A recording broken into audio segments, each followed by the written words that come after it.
เอาเลิกเอาเลยดีทุกคนวันนี้เผาข้าวโพด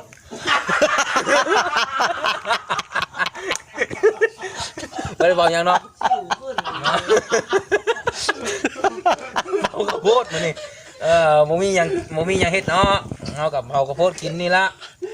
จักสีชุกดูชุกบูฮู้แล้วติดตามไปทำการนี่ละเผาทั้งกาบเลยเนาะเผาทั้งกาบได้บ่มีเผาทั้งบ่มีกาบเด้อเผาบ่มีกาบให้ใหม่พี่น้องเห็นพี่น้องอยากกินก็มาได้มาหาบ้าเพิ่มนี่เผาเพิ่มเผาให้เช่น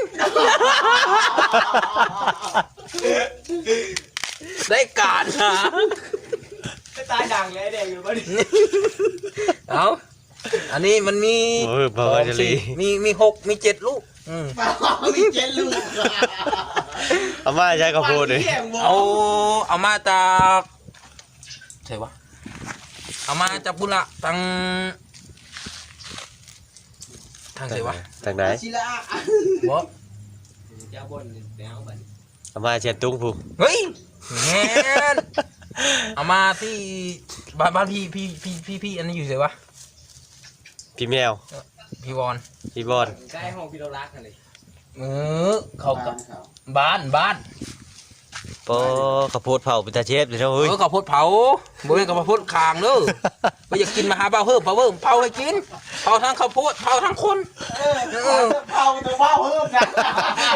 เผาบ่ได้อันนี้เห็นเผาเพิ่มบ่ได้นี่หาได้จับไปกินบางสวรรค์เชียวเห็นมันอยากกินข้าวโพดเผากับมาได้มาจากนะตัวพีนมาคะแนนเลยเชียวสิโตจะโชดกันไม่กันก็ว่าบ่ถึกเลยตัวโชดมันบ่ถึกเลย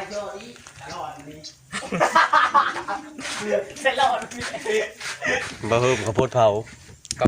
บ่เห็นว่าเว้าภาษานะตลอดมึงมาได้เฮ็ดเอาเพิ่มเผาให้น่ะเผาทั้งข้าวโพดเผาทั้งคนละเข้าอยู่ในห้องสัตว์มึงกินของไม่สุกเผาแม่อย่ามาท่ามือแม่มันเป็นแป้งนะมันไม่ใช่นี่ข้าวแล้วมึงก็น่าข้าวสาสิว่าเมื่อที่เปิดเพชรอันนี้เอากินข้าวโพดเผากินมักซรี่เผาก็ได้เอาโอ้ไม่ใช่ว้าวเอาเลยกินชูเลยได้กินไปอยากมาเด้อกินน้ำผู้เบาเพิ่มนี่เป็นตาเชฟเถอะวะซาลีอร่อยไหมอร่อยเชฟบ่หอมกลมมีสาวมานั่งเฮียงข้างต้องสิอุ่นใจเอากองไผ่ไรโบ้ไฟยามนี้มันร้อนเชี่ยวยามหนาวไปแน่เอาปลาหุ่มมาตุ้มพอครับแต่เดี๋ยวทำคมมาจะมีละทำคมไว้ไปอยากได้ผู้เบาเพิ่มจองไว้แต่เดี๋ยวนี้เด้อเดี๋ยวสิบุมีเรากับผู้ไทยเนี่ยเพียงกันมาก